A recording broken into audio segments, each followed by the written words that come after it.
ไม่สูงค่ะเมื่อได้เป็นวันที่4เดือนธันวาคมที่5ปี2026ในตอนได้เข้ามาถมด้วยข่าวงาวมีหมุนจ้างเจ้าป้าหนึ่งเก้าโผเปินถึงดีก็เป็นแม่นางในอำคำไล่เสียกกว่าเติงลัดย้อนตั้งจอยเถียมปยกคาเดมาอ่านตั้งหันถึงพี่น้องเฮาตอนได้ก็เรียกว่าเป็นตอนอบโอ้เนี่ยเนาะอ่อนตั้งเปิ้นได้ก็เข้ามาถมด้วยข่าวงาวอ่อนตั้งค่ะดอกเมื่อวันที่2เดือนธันวาคมที่5ปี2026ในมีข่าวงาวออกมาว่ามีนางยิงก่อนหนึ่งกว่าย้อนตั้งจอยเทียมดีโพต่างนาอันจอยเทียมเกี่ยวกับเรลวงนาหอต่อเฮิรนเนี่ยค่ะเนาะมันนางลัดว่าก็เป็นโพได้กว่าเล่นกันดังหมนเจ้าป้าหนึ่งตีวัดเจอเสียงใหญ่ในค่ะว่าปยอก็มาลาติมันนางว่าเฮาอยู่กันหนังสามก็โพเมจ่องไล่คือเนี่ยเนาะมันนางได้ก็อ่ำพร้อมจ้อมเนี่ยเสียก็เก็บโคขอเสออกเฮิรนเยกว่าว่าเฮ็ดจังได๋ค่ะลองในก็เตเลยว่าเป็นลองที่อันก้นตั้งน้ำอ่อนกันทัดสางยอก็ปันตั้งหันถึงตั้งน้ำตั้งหลายค่ะเผื่อว่าพอถึงมาเมื่อว่าเนาะวันที่3ในตั้งฝ่ายวัดย่องเนี่ยก็เลยออกมาซับแจงค่ะเกี่ยวกับเลยลองอันเป็นข่าวเป็นเงาลื่นหลังไว้อยู่พ่องย่ามมื้อเหลียวได้เฮ็ดจังได๋ค่ะเนาะมนต์จ้างเจ้าป้านหนึงค่ะเนาะกว่า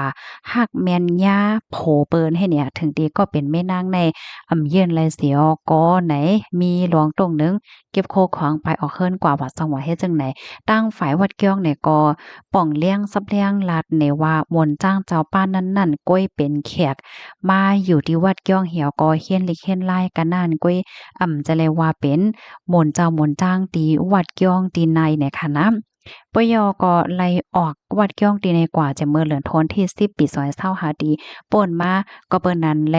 มันเจ้านั้นมีรองตรงหนึ่งเฮ็ดสร้างจังเหือก็เย้าตั้งวัดในโฮหลวงสังจ้อมเกี่ยวอีหังกันตั้งวัดเกี้ยงว่าเฮ็ดจังไหนค่ะคอมเมนต์ตอนในคาลิปีมาที่ห้องการข่าวมติชนออกไว้ค่ะพี่น้องค่ะถ่อมขาโคในเย้าหันถึงจังหือพองค่ะในเมืองกวนโคงกลางหลงในมันก็มีจดมีจี้ในค่ะนะอันนี้เป็นข่าวเงาลองแต่อันเกิดขึ้นดีเมืองไทยวันให้ค่ะเมื่อกาก่อนป้นมาในเฮาข่าวก็แต่ใกล้แลยินค่ะนะว่ามนต์เจ้ามนต์จ้างมีเมว่ามีสาวว่าสังว่าเฮ็ดจังแนวเนาะก้อยกะว่าอันในซ้ำกว่าเลนโพเพิ่นเฮ็ดจังแนวว่าในมันป้องว่าโพจ่ายหักขึ้นโพจ่ายจังนั้นค่ะเนี่ยเนาะค่ะกับในข่าวเฮาเนี่ยก็ติมาอ่านทหันถึงพี่น้องเฮาเย้าพร้อมกันอยู่อีแลตั้งหลายเนี่ยค่ะเนาะต้องทักกันมาเลยค่ะ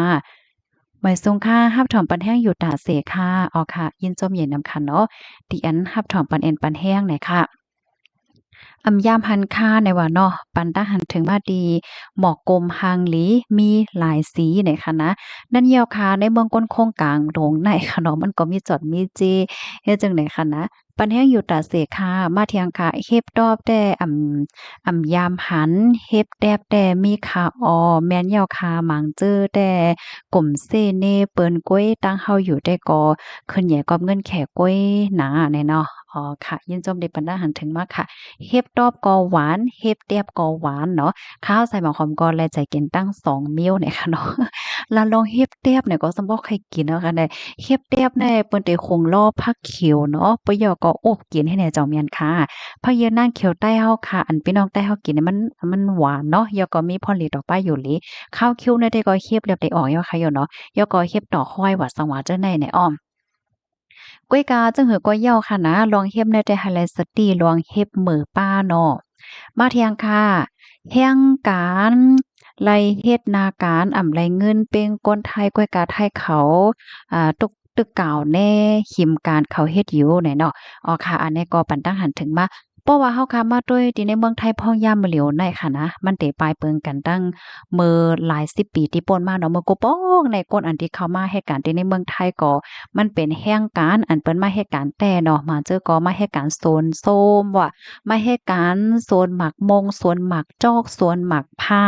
เฮ็ดการก่อสร้างเฮ็ดจังเนี้ยปยก็เป็นก้นวานแต้ๆจังไหนนั่นน่ะก้อยกะว่าพ่องยามมื้อเหลียวในว่าให้ยึดอาณาอำนาจวานเมืองแหนมังจื้อในเขา เขาก็มาเสียก็ซ้ำมาเฮ็ดการจังนั้นอันเป็นเอาแห่งการเฮ็ดเฮ็ดการก่อสร้างเฮ็ดการสวนหมากจอกหมากมงเฮ็ดในแฮวก็สำหลอมเฮ็ดการป้ายหมากมีย่อก็คำเฮ็ดไว้แห่งการเฮ็ดในเน่อันที่มันมีรองของคำอยู่พ้องย่ามมื้อเหลียวได้ค่ะนะนั่นเดียวค่ะเลอสิพี่น้องคนเมืองเฮาเย้าในต่างวันต่างเมืองก็ส่ำมาจังได๋คะเนี่ยมันเป็นเฮ็ดแนวอะมาเที่ยงคาเฮ็บตอบแน่จ้อหน่อส้มกินอ้อหวานอ้อใจห้าหวานเนาะ มาเที่ยงค่ะแม่ทรงค่าทอมข่าวอยู่กูว่านค่ะย้อนให้ขึ้นเหยียแม่ทรงเสกับอ้อค่าเมินกันค่ะมาเที่ยงค่ะก้นเท้าเฮาเมืองกูบอกว่าเผยเฮ็ดก่อแข่ตามแม่หน้าห้ามในค่ะว่าใส่หมาหอมอ้อวันนั้นห้าอันนี้มันแค่มีติป่องความหมายว่าจังหือคันได้จอยซับแรงปันอีกหนึ่งจ่องลายเนี่ยค่ะเนาะแม่หน้าห้ามอันว่าแน่มันป่องสังเนี่ยค่ะเนาะมาเมี้ยวในค่ะก่อมโคเนี่ยค่ะนะ มาเทียงทหารถึงอันหนึ่งค่ะเฮ็บกำนำในป้อว่าออกดียาคาเจอแมงยาซิดเยียวยาเฮ็ดจังเนี่ยเนาะออกบ้านและตั้งป้อว่าออกดีเงาโตนหมักเมาในก็เหม่อค่ะมันอ่ำใจโตเฮาหาแลเฮาซื้อกินเฮ็บโก้ยแลถูกหลีฟางคาแหน่เนาะแม่นแต่ค่ะยินจอมใหญ่นำขนาดดีปันตั้งหันถึงมาในค่ะเนาะ ก้นกว่าหาเฮ็บเนี่ยก็ลองแยกเหมือนกันเนาะเพราะว่าโคลองเฮ็บหลีติแต่ก็มันก็จังเป็นเพศเนาะบางป้องแน่เฮาก็บ่ฮู้เนาะว่าติเฮ็บออกนั่นจ่องมันอยู่จำเปิ้นสิทธิ์เยียวยา5ยกสิทธิ์ยากมงยาแหมมงแมง5ว่าสังว่าจังเนี่ยนะเมื่อหนังต้นหมากเมาเนี่ยมันก็ได้ฮู้จักเนาะมันก็ได้ฮู้จักเฮ็ดจังได๋ก็มีเนาะเพิ่นถึงข่าวก็บ่ฮู้จักขนาดต้นหมากเมาแน่ให้แน่นั่นน่ะ มาเที่ยงค่ะทอมอยู่ที่หมู่เจค่ะมาค่ะกินข้าวจ้อมเฮามากินข้าวค่ำจ้อมเฮาค่ะและใส่หมอเขาโอ้โฮกินหวานๆค่ะกินผักสังค่ะได้เพราะว่าอยู่จำได้เดอมื้อเฮ็ดแขกเหย้าเฮ็ดจั่งใดค่ะเนาะ อ๋อค่ะถ่อมกันอยู่ที่ไรตั้งไรต้องตักกันบ้านไรเนี่ยค่ะเนาะตอนได้ได้ก็แต่เลยว่าเป็นตอนอบโอ้เนี่ยค่ะเนาะแลกลายกันอบโอ้กันไล่โกลวงเนี่ยค่ะนะเพิ่มเติมข้อมูลว่าสว่าจังได๋เนี่ยค่ะมาเที่ยงค่ะมันโหลงยาจึงนั้นยาวก้นไข่เปกินเปิ้นนั่นว่ะอันนี้ก็ปันตั้งหันถึงมาดีหมักโลยูเครนตกเขากว่าในเมืองราชาเนี่ยค่ะเนาะอันนี้ก็หลากหลายค่ะนะมันอยู่ห่างไกลกันตั้งแลนดินแก่เฮ็ดจังได๋ค่ะว่าแน่มาเที่ยงตั้งหันถึงค่ะ น้องปีเป็นเอไอก็โยกแค่พังนั่นว่ะอ๋อค่ะอันนี้ก็ปันตั้งหันถึงมาดีแค่พังดีอันยูเครนปล่อยหมากใส่ราชาค่ะเนาะค่ะยินโจมตีตองถามมาค่ะนะอันนี้ก็เป็นรองตีหลีค่ะเนาะอันที่เฮาค่ะฟังด้วยว่าย่อก็มีความถามว่าสังว่าจังได๋เนี่ยค่ะก้อยก็ว่าเด็กขย้อนตอบว่าอันนี้เป็นแค่พังอันแต่ค่ะใจเอไอเนี่ยเนาะเพราะว่าเฮามาลัดเกี่ยวเลยลองเอไอพ่องย่ามมื้อเหลียวในเอไอก็มาแฮงค่ะเนาะ เฮาคาได้หันก้นหมังก้อค่ะนะหมังก้นในเขาก็เด้เอาทางเอไอมาใจห้าอำนั้นก็เอาเอไอเนี่ยเฮ็ดเป็นวิดีโอหาสังหาเฮ็ดจังแนวเนาะพี่น้องค่ะได้หันแม่นอยู่ค่ะอยู่เนาะอันเต้มันได้แต่ก็เพราะว่าเป็นตอนข่าวแต่บ่ถามว่าจองกึ่งลีใจเอไอห้าในนั้นแต่แลบเต็มกึ่งลีใจค่ะอยู่เนาะย้อนก็เพราะว่ามันโหลเป็นอันเต้มันค่ะเนาะเพราะว่าเป็นแค่พังข่าวในเลอเซว่า ป้อเหมือนจังหนังว่าเปิ้นแต่ละลองสังเสียเมียวๆน่ะเหอก้นตั้งนำซัมโพที่หันในตานั้นเปิ้นก็เอาหางก้นในเฮ็ดเอไอมาเฮเฮาก็เนบันตัวอย่างมันเปิงแตกมันเฮ็ดจังได๋ก็หันเปิ้นเฮ็ดอยู่น่ะเนาะปยก็เปิ้นแต่ลาดป้ากำเหลียวว่าอันนี้เป็นเอไอจังได๋นั่นน่ะเนาะอ๋อค่ะมันก็ซ้ำเขาเอาเอไอเฮ็ดเขาซ้ำลาดป้าเฮ็ดจังได๋เฮาก็เฮ็ดให้ก้นเหมือนจังว่าถามว่าเป็นอันแต่มันเฮ็ดเนี่ยเนาะย่าก็เลยหันเปิ้นออกปักผึ่งมาเถียงค่ะนะว่า เต็นเลยฮือว่าจังว่าเฮ็ดจังได๋นั้นค่ะน่ะเนาะค่ะอันนี้ก็เป็นลองดีหลีค่ะนะปีศาจเฮาค่ะฟังด้วยเนี่ยค่ะเนาะขอตอบได้ก็ใจเอไอค่ะเป็นแค่พางแต่เนี่ยค่ะมาเที่ยงทหารถึงอันหนึ่งค่ะอุปกันค่ะเนาะมื้อนี้เป็นวันจันทร์วันจันทร์หมังก็กว่าเหตุการณ์มื้อได้เล็กเหตุการณ์เยี่ยวค่ะวันเสาร์วันอาทิตย์ลือจังได๋เนาะมันก็เฮาบ่มีวันลือได้เนาะเหตุการณ์กูวันเอาว่าได้เนาะก็อย่าเปลี่ยนใจเลขค่ะก่อนเจิมมีวันลือว่าสังว่าจังใดค่ะนะเป็นก้อกัน มาเที่ยงค่ะเหมยซุงค่ะอยู่ที่สีป้อเสถอมอยู่ค่ะให้อยู่ลิกัดเย็นเสกำค่ะอ้อค่ะให้เหมือนกันค่ะมาเที่ยงค่ะเหมยซุงค่ะอยู่น้ำจางเสถอมยินปันแห้งอยู่ค่ะอ้อค่ะโอ้โฮพี่น้องค่ะรับถอมหลายตีหลายตั้งค่ะเนาะมาเที่ยงค่ะอย่าเผิดโมดเหย้าเนี่ยว่า อ๋อนั่นเยาค่ะขันน้ำมันในสายไหงเงาลายมันเดมาจังหือเทียงกอฮู้เหย้าเฮ็ดจังแหน่เนาะมาเทียงค่ะผักกาดขาวเจ้าโสนหนึ่งจ้อยสีเหงเปี้ยค่ะอ๋อวันนั้นเนาะค่ะยินเจ้าเมียนำค่ะที่เพิ่มเติมข้อมูลมาค่ะนะเหมือนเจังหนังก้นดีอัน มีไว้อยู่เนอเฮืออันข้างคำไว้อยู่ดีปอดมันออกกลางในอร่อยกับกินเคียงหนาย่าวเฮ็ดไหนค่ะว่าได้นะพองยำเหมือนแล้วในตั้งกินตั้งยำก็มันก็จำหมดยาวนั่นน่ะเนาะคือก็ซ้ำไปจังมาเฮ็ดง่ายๆเด้เนาะเพราะว่าจัดปานก้นเฮาหากินเร่งต้องได้มื้อเหลียวในเพราะว่าลาดเกี่ยวกับในหลวงนาการต่างงานในก็มันมีหลวงกับกินแค่ว่ากูป้ายๆเอาค่ะนะเมื่อกูปองในค่ะเนาะ ก้นหนุ่มที่อันเปิ้นเฮียนเล็กเนาะเพราะว่าเฮียนยาวๆเฮียนยาวจั่นสูงอำนั้นก็เฮียนยาวจั่นจอมไหนมันก็หาการง่ายมันใจหาหาการง่ายว่าจังว่าเฮ็ดจังไหนก้วยกะว่าปานมื้อเหลียวแน่หาการหยาบมาแล้วนะสิแลเมื่อป่นมา3-4ปีในเปิ้นเล่กันตั้งเทคโนโลยีตั้งเอไอเนาะว่าก้นก็เลยสิมว่าเพราะว่ามีนำกัดฝ่าย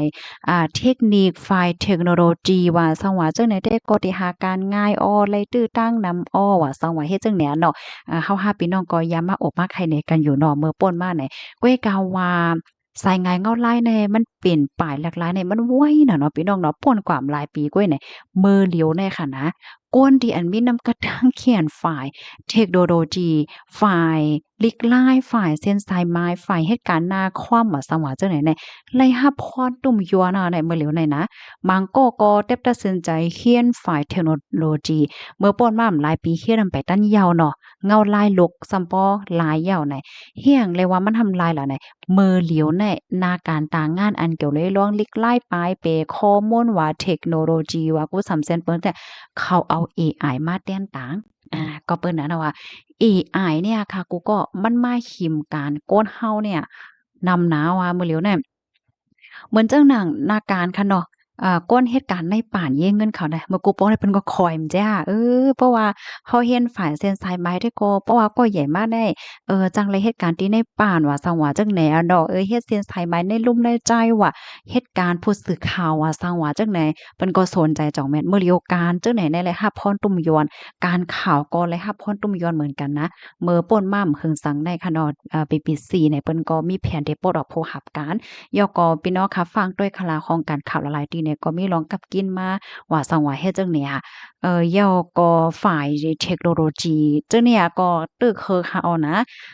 สายงานก็ไล่ลกมันเป็นเฮ็ดไหนหน้าการที่อันเตจางยินยาวกว่าอันตึกเคิกได้ก็เป็นหน้าการที่อันไล่ใจเปิ้นฮ้องว่าจังหือมือเฮ็ดเนี่ยค่ะเหมือนหนัง พี่น้องเข้าใจว่าการเฮ็ดก็เอามือเฮ็ดเหมือนกันแหละตัวอย่างมาในการเก็ตคนโหการเฮ็ดทางเฮ็ดผ่านจั่งใดได้ก็เอไอแน่เรียบเรียงไปมาแต้นได้ง่ายๆค่ะเนาะเปิ้นฮ้องว่าการหมอตีนหมอมือการหมอตีนหมอมือว่าสวัสดีมันหลายใจเครื่องจักรนั่นน่ะอันนี้เดเขียนอีกหนึ่งปยก็การฝึกซ้อมเนาะอันนี้ก็เขียนอีกหนึ่งปยก็แทงอันหนึ่งในการเสียงลานเฮ็ดข้าวผักก็เฮ็ดข้าวผักว่าสวัสจั่งใดก็เตเขียนอีกหนึ่งแนว ก้วยหน้าว่าแหนพี่น้องค่ะจ่องฟังหันแม่นจ้อมแสงจ้อมล้านบางทีเนี่ยเขาเอไอได้มากนะอันเสิร์ฟนั่นค่ะนะอันเอาตั้งกินตั้งยำมาตำปันเฮานั่นน่ะเมื่อกูบอกได้มันมีรูเอไออะมันสิมีก้นยกมาตำปันเฮาจังได๋มันใจห่ามื้อเหลียวได้เขาเอไอมาตำปันเฮ็ดเนี่ยค่ะกูก็อิงเนอเริงจังได๋ลองจังได๋ยอกค่ะมันก็ตึกเคิกต่อการหากินเร่งต้องของก้นเฮาเฮ็ดจังได๋แน่เหมือนเมื่อวานที่เฮาคาถ่อมกว่าพ้นน้ำสิงคโปร์เนี่ยเพิ่นก็ออกมาลัด หลวงในเหี่ยก็เปิ้นก็มีหลวงไว้ใจต่อก้อนวันก้นเมืองเปิ้นเฮ็ดจังเนี่ยเนาะเอไอเครื่องในมันตึกคึกต่อหน้าการต่างงานของโกนในมันแฮงหนาจังนี้นั่นน่ะนะหลวงในตั้งฝ่ายผู้ใหญ่ก้นหลวงเขาเปิ้นได้หื้มโฮจังเปิ้นได้อบโอ้กันให้แก่ลิดเต็มหัวนะป้อมใจจังนั้นแต่ก็ในอนาคตเมื่อนานในมันจังตื้อเฮียงเฮ็ดจังไหนคะเอไอเครื่องมาจังไหนซ้ำมีพรหลีต่อภัยเนี่ยมันก็มีพรหลีต่อ สถิโรงเขานั่นหนาเจ้าการเจ้างานเขานั่นน่ะเขาแต่ก็ซักษาแหละเนาะตอนดาก้อนหาเจ้ากินคำเหมือนเจิงว่าเหตุการณ์ว่าจังหวะใดใดมันก็เตอเคิกนั่นน่ะเนาะมาเที่ยงคาตั้งหันถึงอันหนึ่งลีควายเมืองเปิ้นมีพลน้ำหลีเต้เย้าค้าว่าอ๋อแม่นเย้าค้าเพราะว่าเฮาค้ามาสอนโต้ยค่ะนะเพราะว่าจัดปานก้นเฮาค้าได้เฮาค้าเกิดมาเฮาค้าย่าปอแม่หลี ปีน้องหลีนาเฮิรนหลีเนี่ยอันนี้เฮาเป็นก้อนกามหลีอ่ะตอนหนึ่งเนาะเพราะว่าเฮาคาหญ้าโอ้ยก่อหลีตรงวงหลีสิ่งแวดล้อมอันหลีเนี่ยอันนี้ก็กามหลีนะเพราะว่าเฮาคามีนาหอตอเฮิรนเฮาคาฮอบทอมหญ้าก็โกหลีมีนาเฮิรนหลีเทียงเนี่ยอันนี้ก็สอนว่าเฮากามหลีเพราะว่าเฮาคาฮอบหญ้าโพนำหลีว่าซังว่าเฮ็ดไหนก็กามหลีเทียง นะมาโฮใจก้นเฮาคาในก้อนหนึ่งและก้อนหนึ่งมันอำเหมือนกันค่ะนะก้นบางก้อนเนี่ยเขามีป้ายว่นที่ว่าย้อนเปิดตัวเจ้าเก่าเฮาเสียก็ให้เปิ้นมีตังค์ซื้อเนาะตัวอย่างเปิงแตงมันก้นในนาหอต่อเฮิรนย้อนก็เปิ้นเฮาเสียแหละให้ก้นในนาหอต่อเฮิรนเฮาในมีตังค์เกี่ยวตังมนตังซื้อให้เลยยุ่มให้เลยยายให้เลยเกี่ยวให้เลยมนเนาะเพราะว่ามีอ้อยก็ย้อนเปิ้นเฮาสิให้อ้อยก็เฮาเลยเกี่ยวเลยมนเลยซื้อ เพราะว่าเป็นโพนำไหนก็ย้อนก็เปิ้นเฮาเสียวก็แหน่คัดใจเฮ็ดให้ก้นวันก้นเมืองเฮาเลยอยู่สากัดเย็นมีตั้งเกี่ยวตั้งมนต์ไหลย่มไหลซื้อมีการมีงานเฮ็ดมีภาวะจัดปานตีหลีแหน่มังก็ได้มาโคใจเขาว่นจังไหนอ้อกุ้ยกาวะมาโคใจก้นมังก็ซ้ำว่นกว่าเที่ยงเมี้ยวหนึ่งนะในนาหอตอเฮิรนเนี่ยก็ปันตั้งตุกตั้งใหม่ปอแม่ปันตั้งตุกตั้งใหม่พี่น้องค่ะจังฟังหันแม่นมังก็แน่ ในเฮือนเหลียวกันก็แม่นกันในเฮือนเหลียวกันก็ผิดกันพี่น้องกันก็แม่นกันเนาะกว่าเหตุการณ์เนี่ยก็แม่นกันผิดกันม้อกันย้อนก็เพราะว่าป้ายวนเนี่ยมันใครยากใครเก่าเปิ้นเพราะว่าคันเปิ้นตุกข่าคันเปิ้นหยาบก่อจังเนี่ยพี่น้องค่ะจังยามหาหน้าป้ายวนก้นหมังก้นเนี่ยเป็นเฮ็ดนั้นคั่นนะเพราะว่าย้อนก็เปิ้นเขาเหี่ยวก็เขาเลยเครียดให้เปิ้นไลโขไข่ไลสุกไลหยาบเขิดไลตุกข่าเนี่ย เขาเกี่ยวอะมันเป็นตั้งชื่อของคำเดียวหนึ่งเป็นรองเข่งต้าเปิ้นฮ้อว่าจังเข่งต้าเปิ้นน่ะว่าใครเฮ็ดใครสร้างสุดๆซักๆอยู่ตาเสจังเนี่ยเพราะว่ามีนาเฮิรนมาเนี่ยก้นหมานเจิ้นได้แหละเขาฮู้ว่าก้นก็ฮักเขาแน่อำเจิกเนี่ยเนาะตัวอย่างมันอำเจิกให้เขากินน้ำเมาเขาก็กินอำเจิกให้เขากว่าอบจอมสาวว่าหางว่าเนี่ยเขาก็ตั้งใจเฮ็ดเพื่อตาให้ก็หากเขานั้นตื้อใจเหี่ยวก็เขาวนว่าเขานะค่ะมีกาขันย้อนก็เปิ้นเฮาเสียวแหละเปิ้นเลยตกน้ำตาจ้อมเนี่ยพี่น้องค่ะจ่องฟังหันแม่นมังก็เนี่ยเขาภูมิใจนะเหมือนจังหนังโพใจมังก็เนี่ยเขาประวัติย้อนก็เปิ้นเขาเหี่ยวก็เขาไล่เฮ็ดให้ผู้หญิงหลายๆก็แน่ผิดกันห้าเขียนกันห้ามังโหกันห้ามันถึงขั้นนั้นแล้วนะผิดกันม้อกันเนี่ยเขาซ้ำรู้สึกว่าเกี่ยวเขารู้สึกว่าเขาภูมิใจว่าเขาแน่ อืมป้อตานนั้นหั้นในว่าเปิ้นป้อเลยผิดกันย้อนเปิ้นเข้าในเขารวมพรมใจในตอนนั้นให้เนี่ยกุ้ยกะว่าป้อเป็นหมาโคใจก้นอันว้วนหลีต่อเปิ้นแน่ย้อนเปิ้นเฮาสิอย่าไปไฮไลเตอร์เปิ้นแลเนี่ยมันก็เขาว้วนจังเนี่ยมันก็ป้อยอแทงอันหนึงเพราะว่าในตอนของหน้าการต่างงานว่าโพนำว่าสว่าให้ไหนก็เหมือนกันมังจื้อในแหนเพราะว่าลาดได้ก็เขาก็ลาดว่าฮักเปิ้นน่ะแค่ให้เปิ้นขึ้นใหญ่ว่าจั่งซี้แหน่ โก้ยกะว่าลึกๆเยี่ยวเนี่ยเขาได้ล้อมกุ้มไว้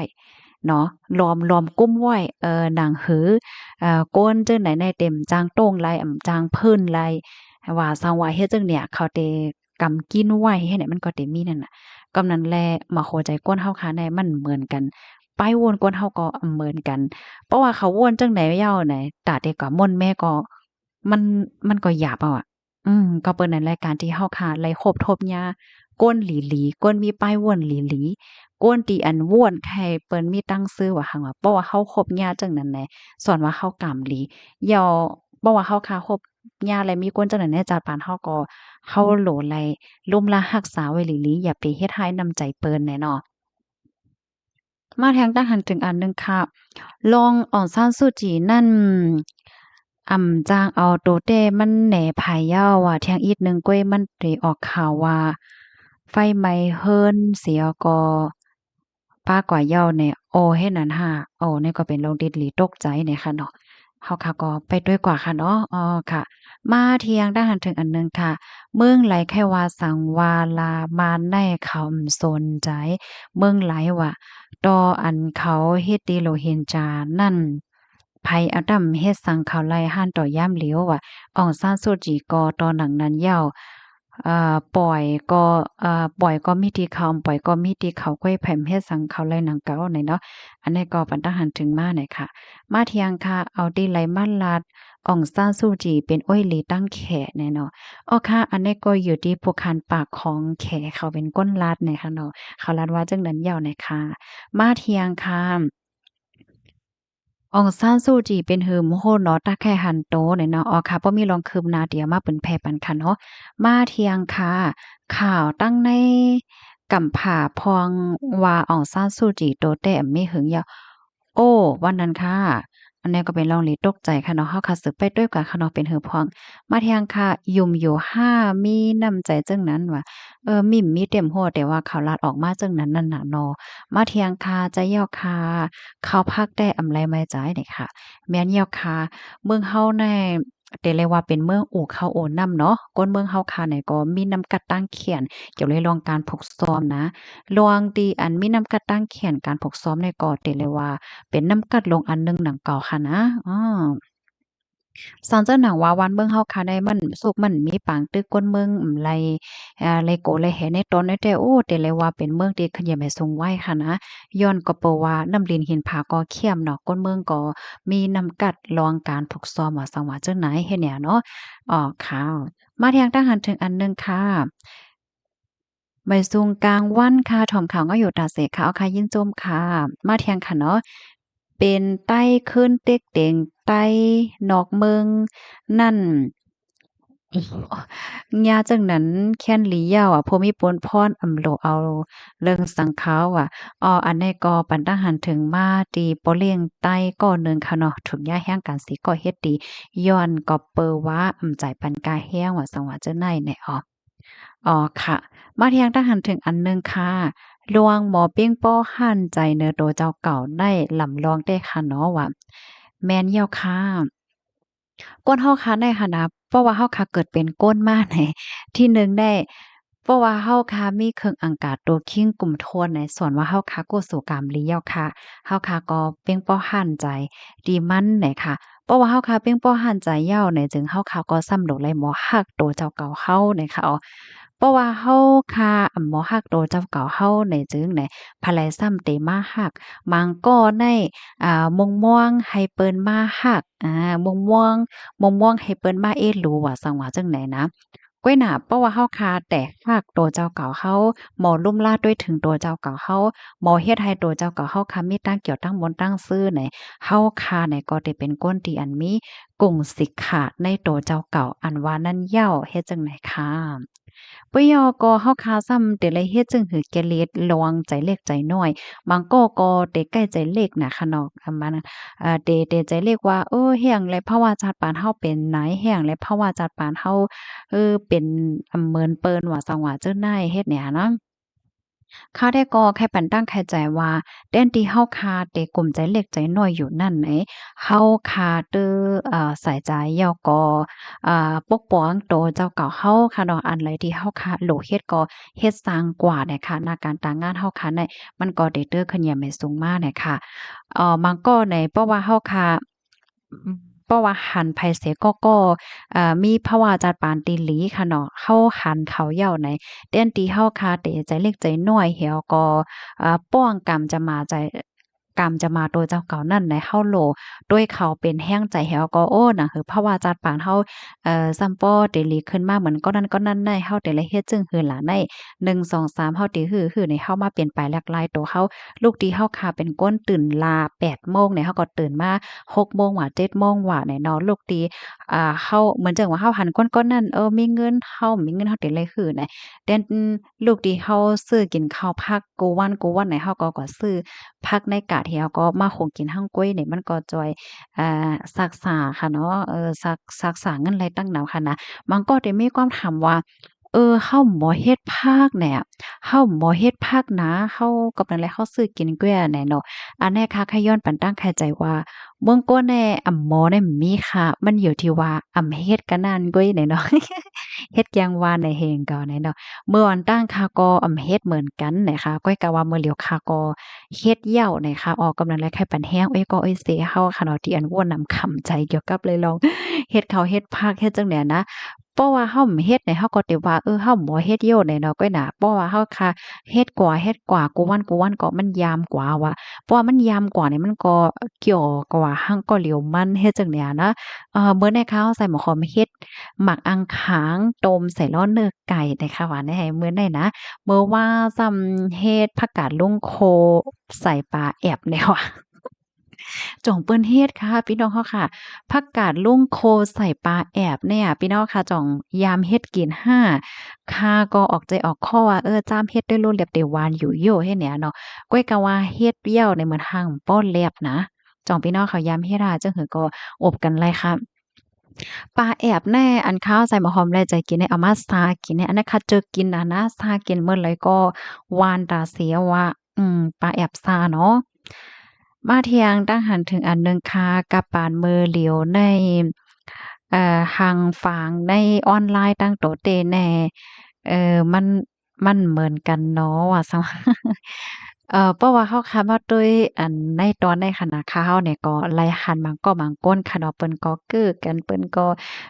ว่ากันเปิ้นก็ทัดสางค่ะเนาะเปิ้นก็ว่าเป็นนี้เป็นไหน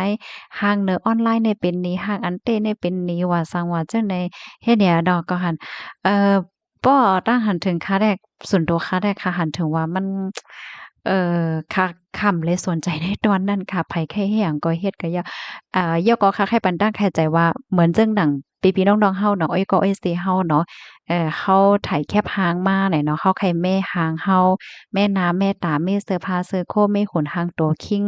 อำนั้นก็เข้าไข่เฮ็ดหยังก็ย่อค่ะเพราะว่ามันเตื้อเคิกเปิ้นแหนเฮ็ดยอมันเกี่ยวในเฮ็ดกว่าล่ะมันบ่ซีเรียสมันบ่วนนำอีหังค่ะนะเอ่อย่อก็ส่วนเปิ้นในค่ะเนาะเหมือนจั่งว่าเปิ้นเตเฮียงก็ย่อว่าก็เติงของเปิ้นค่ะเนาะมันเป็นตั้งเกี่ยวทั้งบนตั้งซื้อของเปิ้นค่ะนะข้าได้ก็เลยสนใจในตอนนั้นเลยค่ะเนาะเพราะว่าตื้อเคิกดอกก้นตั้งนำว่าสังว่าเฮ็ดจั่งใดเจ้าก็เกี่ยวให้หยังเฮ็ดก่อนล่ะมันก็จะเลยว่าเอ่อซุมเงินซุมตองอีสังค่ะแหละเนาะเหมือนจั่งหนังบางกอกแลใจถ่ายแคบห้างก็ถ่ายกว่าล่ะแลใจเฮียงแลใจไปเลนออกเอนออกแห้งอะก็เฮ็ดกว่าไล่ใจเย็บโคเย็บเล่งไล่ใจเฮ็ดหยังก็เฮ็ดกว่าค่ะเนาะเพราะมันเติกเคิกว่าซั้งว่าให้น่ะบางก็ไล่ใจกากาแหวนๆลงเนอสื่อตรงโก้นว่าซั้งว่าจังได๋บางก็ว่าเฮาเฮ็ดจังได๋แน่กำเปิ้นว่าโยโกเปิ้นว่าจังนั้นจังนั้นอารมณ์ตอมโหลโกเปิ้นว่าค่ะสู่เจ้าเกี่ยวเฮ็ดละเพราะว่าเกี่ยวเฮ็ดเอาเกี่ยวน่ะเฮ็ดกว่าละ